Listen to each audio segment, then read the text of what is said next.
You've made a mistake. Start from scratch. My manager tore up the document I had handed him right in front of me. He would hurl abusive language at me on a daily basis. I couldn't take it anymore and chose to resign. The manager himself planned to receive his severance pay early and is going to live a comfortable retirement life. I couldn't stand the perpetrator of harassment to live happily ever after. But I was not the only one who could not forgive him. My name is Keith. It's my first year in sales, but I'm already losing hope. When I was searching for a job in my senior year of college, I met Mr. Miller, a sales manager at a career fair where various companies gathered.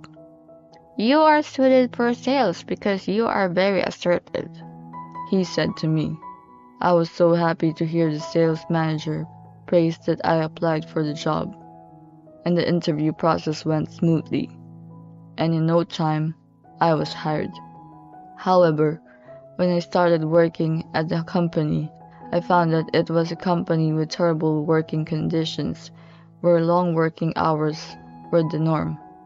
Moreover, harassment from the boss was rampant. You're so incompetent. Just quit already. Mr. Miller abused the new employees, a side that he did not show at the career fair. I couldn't tolerate it, so I couldn't help but speak up. What you just said is harassment. I saw my colleague being cornered, so I just had to say it. After that, I started to be the target. By the way, the colleague I covered for quit after that. I'm going to make you quit just like him. The manager who declared harassment abuses me day after day. If you don't finish your work, you'll have to work on your days off. Make 100 sales calls a day. It was an everyday occurrence to be told to do something unreasonable like that. When I tried to ask for help, my seniors and peers turned a blind eye. As long as I'm their target, they wouldn't get harassed. They didn't want to get involved, so they just kept silent. There was no one here to help me. The only person who was there for me was Megan, a female employee in the accounting department. When Megan saw me being harshly scolded by the manager, she began to worry about me. She noticed the manager's brutal tone toward me. If you don't have anyone in the company you can talk to, how about talking to the Department of Labor? She gave me advice and encouraged me saying that. But at the time, I was mentally exhausted. I didn't even have the energy to consult with the Department of Labor. Megan continued to be very concerned about me, and we grew a relationship as we went out for dinner several times. We eventually started dating without telling the company. Even when work is hard, just having Megan there gives me the energy to go to work. It was fun to keep our relationship on the down low so that our co-workers didn't find out. Nonetheless, it didn't change my manager's attitude. Although I had the support of my girlfriend, I gradually became mentally drained. One day, I made a mistake in my paperwork. Turn it in first thing tomorrow morning. I was given the work at the end of my regular work day. I worked as hard as I can to finish it, so much that I had to catch the last train home. Mr. Miller checked the paperwork and said, You've made a mistake. Start from scratch, and tore up the documents in front of me. Moreover, he would shout, You're useless. You can't even make a simple document. You're fired. If I had been my usual self, I would have begged him and asked for another chance, but I couldn't stand it anymore.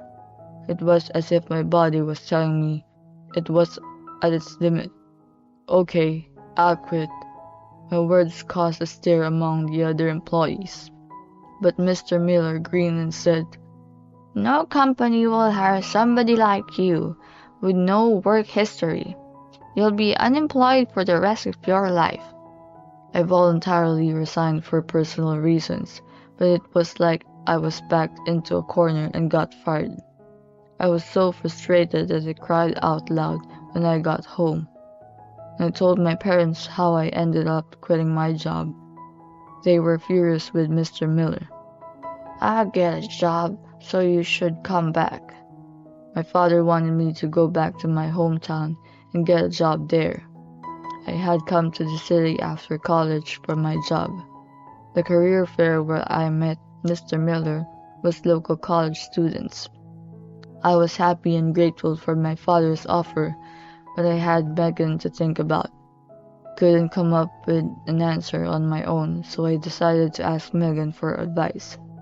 I think it's a good idea to stay with your family and take it easy for a while. Even if we'll be long distance, it doesn't mean we can't see each other. And so, with Megan's words, I made up my mind to return to my hometown. My father introduced me to a new job at a company headquartered in the city. It is a relatively large company that is involved in a variety of businesses. I'll work in a small branch office, but if I work hard enough, I might be able to move to the head office. I promised Megan, saying, and make sure I get transferred to the head office. After 3 years, I was transferred to the head office in recognition of my request and my job performance. I guess it was the result of working harder than anyone else, because I didn't want my father, who introduced me to the company, to lose face. Work at the head office was going well. The quotas were fairly strict, but there were no bosses yelling at me like at my old job. At times like this, I wondered how Mr. Miller was doing. Megan was still working at the same place as before, but perhaps out of concern for me, the subject of him never came up.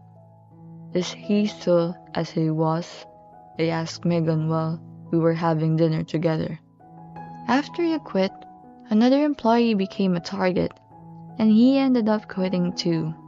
Mr. Miller's the kind of person who relieves stress by bullying younger employees, Megan says with a sigh.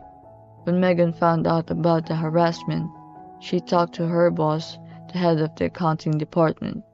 However, she was told that that's how young people learn how society works, and was given a lukewarm answer. She says she began to have doubts about a company that tolerates that kind of harassment. I thought I couldn't go on like this, so I talked to my boss about it, but as a result, she found that she couldn't rely on him. Megan began to think that she should find Mr. Miller's weak points by herself. Even if I reported the harassment to the president, he probably wouldn't take it seriously. So I decided to get rid of the source of the problem, Mr. Miller. For the past 3 years since you moved back to your hometown, I've been following his every move. I never forgave the person who hurt my boyfriend, and never will. When I saw Megan smiling at me like that, I knew I couldn't go against her. And then Megan found Mr. Miller's weak point. What is that? I was surprised when I heard Megan's story. If what she said was true, I would be able to take him down. For the 3 years since I left, Megan had been trying to figure out how to corner him. She didn't talk to me about it because she thought it would bring back the trauma of the harassment. Megan's kindness warms my heart. At this time, I had no idea that a few days later, I would meet Mr. Miller himself.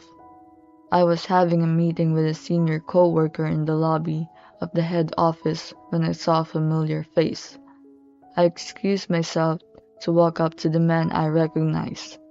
My heart was pounding as I remember my traumas, but I couldn't help but call out to him. "Mr. Miller, right?" I say, from behind him, and told him my name. Mr. Miller remembered me and grinned. "Oh, you're the weakling who couldn't stand my guidance and run away. Are you here looking for a job in that suit? You don't belong here." He made fun of me like that. Well, I was just in the middle of a meeting. "What can I do for you?" I didn't take his bait and gave him my sales smile. Then, Mr. Miller sensing the situation, gave me a disapproving look and said, I'm here on a business meeting. It doesn't seem to be with the department to which you belong. It's a shame we can't work together, he said, obviously not meaning it. I chuckled to myself. Then he starts boasting about his accomplishments, perhaps because I was his old subordinate and was even the one whom he harassed. This business meeting is my last. I'm going to retire early and enjoy my retirement. And I'll be getting more than enough severance pay. It was worth working for the same company for decades. I guess this won't happen to you though, if you've been moving from one company to the next. I knew it was a provocation, but I lost my temper. During the rough times I had to endure the harassment, I was so miserable seeing my girlfriend worried for me that there were times I wanted to disappear. However, the perpetrator, Mr. Miller, never showed any remorse for what he did. I couldn't help but feel angry at him. I felt ashamed of myself for causing trouble to Megan and my parents because of someone like him. It's good to hear you've worked so hard for decades, but no severance pay for you, I said in anger. What? Mr. Miller asked, confused. What are you talking about? What are you going to do with my severance pay? What's more, how dare you to talk to me like that? Even though we don't have a boss-subordinate relationship, that's not the kind of language you use with your elders. I'm taking this matter up with your boss. I interrupted him as he started lecturing me. Did you know that if you're found to have embezzled on the job, you won't get any severance pay? What? Mr. Miller, who had been babbling on and on until a few minutes ago, fell quiet. Paddling off business trip expenses, personal use of rewards earned from the corporate card. If you have accumulated this over the decades, it must be a considerable amount of money. If the president found out, you would not only lose his severance pay, but could even be dismissed before you're retired. As I spoke without hesitation, I noticed him turning pale. All of this was told to me by Megan. Megan had gone through all the receipts, credit card rewards history, and interviews with salespeople over the past few years. For example, he booked a bullet train ticket and submitted the receipt to accounting. Then, he would cancel the reservation, take the express bus, and put the difference into his pocket. It seems that he had been doing this kind of shady business for decades. The subordinate accompanying him wondered why he had to take the express bus, but was too afraid of him to say so. Also, by nature, corporate card rewards belong to the company. It is written in the company's regulations, and it is natural for managers to know this. However, he used the rewards for personal meals and trips. I don't know how long he had been embezzling, but from the look of his face, I can assume that he had been doing it for quite some time. Then he pulls me aside and takes me to a corner of the lobby. How much do you want? Suddenly, he pulled out his wallet. While I was surprised at his unexpected behavior, he quietly continued. I don't care how you found out about it. Keep this to yourself. As long as you keep quiet, you can get money. It's a good deal, isn't it? And then he tries to twist every bill from his wallet into my pocket. I don't want it. Why don't you just admit that you've done wrong? I said, pushing the money back, but it didn't resonate with him. I'm not the fool who's going to confess when I am about to get my severance pay, okay? If it's not about the money, what is this about? It was a complete coincidence that I ran into him here today. If he hadn't pissed me off, I would never have told him about his embezzlement. So, I didn't approach him with any purpose in mind. But the moment I saw him, my body automatically moved, and I think this is what I wanted to tell him. Apologize to me.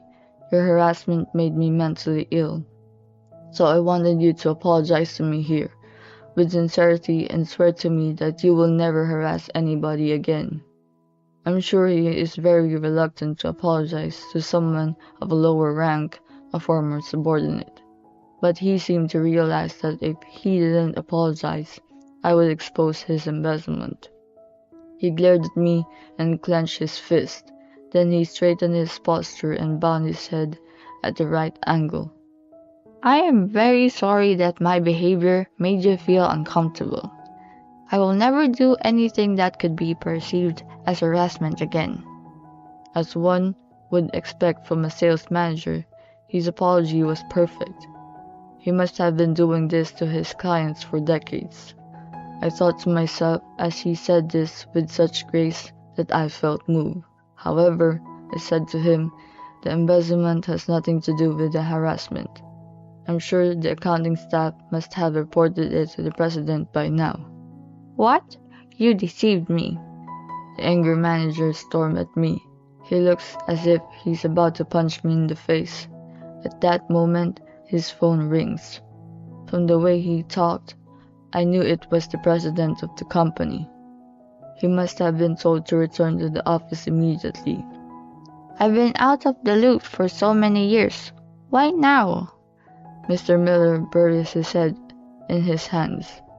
A brilliant accounting staff found out through sheer persistence. Isn't that amazing? She's my girlfriend, you know. I chuckled, and the manager looked like he wanted to say something, but then he ran off.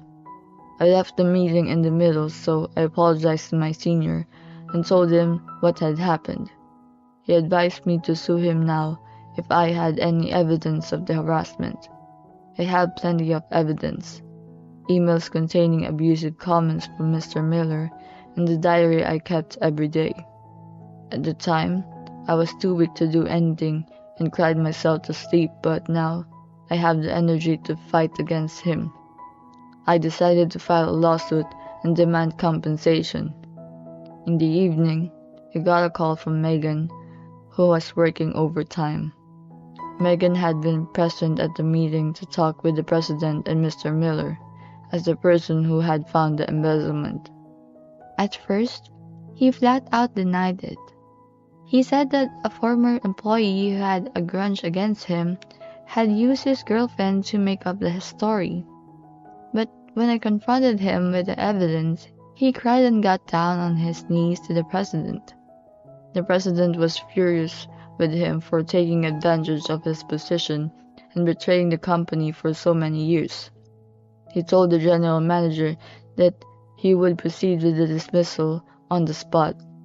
The company's internal rules also stated that severance pay will not be paid to employees who are dismissed on disciplinary grounds. The general manager is 55 years old and is being forced out of the company without severance pay. I think a full-scale investigation is about to begin. There's just one thing that bothers me. Mr. Miller was glaring at me and mounted, "I'll get you for this," as he left. I think he went home because he was ordered to stay home for a while. Megan's thin voice shows that she fears his recrimination. I told her I'd pick her up and sprinted out of the office. And when I arrived at my former workplace, I found Mr. Miller loitering on the premises. Then, at the moment, Megan came out. Maybe she knew I was coming and decided to wait outside. Upon spotting Megan, Mr. Miller scurried up to her and swung down the bag he was carrying. "Ah!" Megan lets out a short scream as she is attacked by him. Oh, I slipped in between Megan and Mr. Miller in the nick of time, and the bag hit me directly on the head. He then tries to run away in a panic. "Someone, please, help!" Megan yells for help, and the two men walking nearby seize him. "Stop it! Who do you think I am?" Megan called the police with trembling hands as Mr. Miller was making a scene. Onlookers gathered at the office of my former workplace, which stands along the main street. "My life is over," he shouts, not caring that the onlookers are taking videos of him. There are tears in his eyes, but I don't feel sorry for him. I have no sympathy for a man attacking an employee who accused him of his wrongdoing. I'm sure this incident was caught on security cameras. I'm going to charge you a fee along with a harassment compensation. Ah, Mr. Miller groaned and then became quiet. He was taken to the police station and Megan and I explained the situation, and so ended this long day. After that, the manager was fired from embezzling money and committing violent acts, and of course, the severance pay we had hoped for was zero. I had promised to pay my grandson's education with my severance pay. Megan heard him crying to the president. As a result of our investigation, the amount of money accumulated over the decades is in the tens of thousands of dollars. He would have to pay back all the money he embezzled. The alimony I had claimed had also been paid, so his family's finances must be a mess. I'm sure he had some trouble within his family. There is a strong possibility that his wife has asked him for a divorce. Having lost everything, he is sure to lead a miserable life. Megan resigned for her job after the incident. She is afraid of being attacked again. Well, I guess I'm unemployed now. Megan says with a small smile. It's okay, I'll protect you from now on. So let's get married, I say as I hand her the ring. Megan is laughing and crying with happiness. I'm going to do whatever it takes to protect her.